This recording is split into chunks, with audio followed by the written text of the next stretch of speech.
All right, working on this '05 Yukon, the 5.3 in it.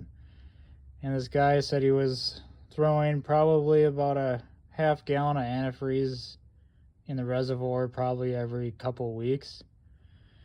And pretty sure he has a head gasket problem because,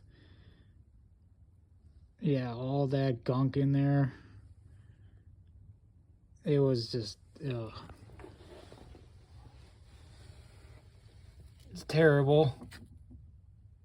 Yeah, definitely had a problem. Let it go way too long. It's going to be a fun project.